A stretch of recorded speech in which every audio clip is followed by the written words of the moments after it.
Mireille était une fille vive et joyeuse, tandis que sa cousine Noémie était tout le contraire, connue pour son sérieux morose.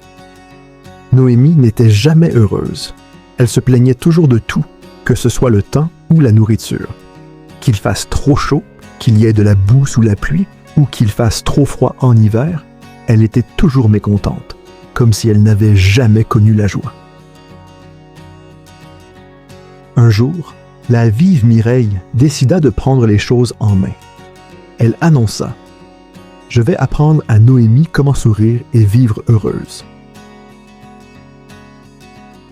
« Tu te lances dans une mission impossible, » dit une autre cousine, Gisèle, sarcastiquement. « Tu ne réussiras jamais. » Mireille sourit et dit « Il n'y a pas de mal à essayer. » Elle réfléchit et réfléchit, puis elle prit une décision. Ce soir-là, quand Noémie termina ses études et sortit, Mireille lui demanda si elle pouvait l'aider avec un devoir. Elle voulait faire un travail en plein air avec elle. Noémie accepta et promit de l'accompagner le lendemain matin. Le premier jour, elles allèrent dans une école pour enfants sourds et muets. Là, Noémie se rendit compte qu'elle avait la capacité inestimable de parler et d'entendre, quelque chose qu'elle n'avait jamais apprécié. Mireille avait collecté de l'argent auprès de tous les membres de la famille et décida de donner des chocolats à tous les enfants. En distribuant les chocolats, Noémie ne pouvait pas parler aux enfants dans leur langue, ni les entendre. Mais en donnant un chocolat à chaque enfant, elle vit le beau sourire sur leur visage se refléter sur le sien. Pour la première fois, au lieu de se plaindre, Noémie ressentit un sentiment de gratitude. Elle sourit ouvertement. Le lendemain, elles allèrent dans un centre pour enfants handicapés. L'oncle de Mireille faisait partie de la planification et les guidait.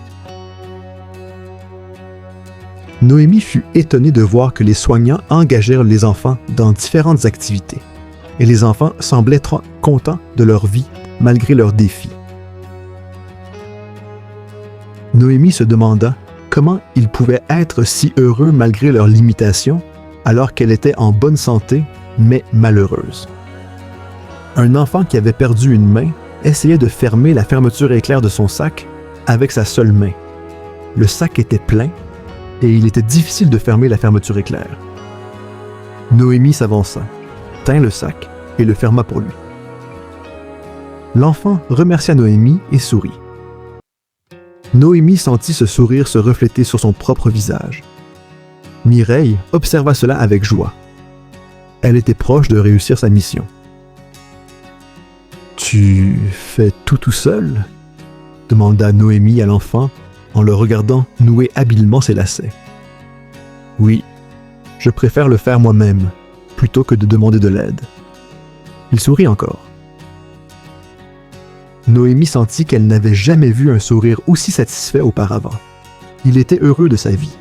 Ce soir-là, en rentrant chez elle, Noémie se fit la promesse d'arrêter de se plaindre et d'essayer de vivre une vie remplie de bonheur. Au fil des jours, le cœur de Noémie s'adoucit et elle commença à voir le bonheur dans la vie. Mireille lui apprit que la vie est trop courte pour rester malheureux et qu'un sourire est le meilleur remède pour affronter toute situation.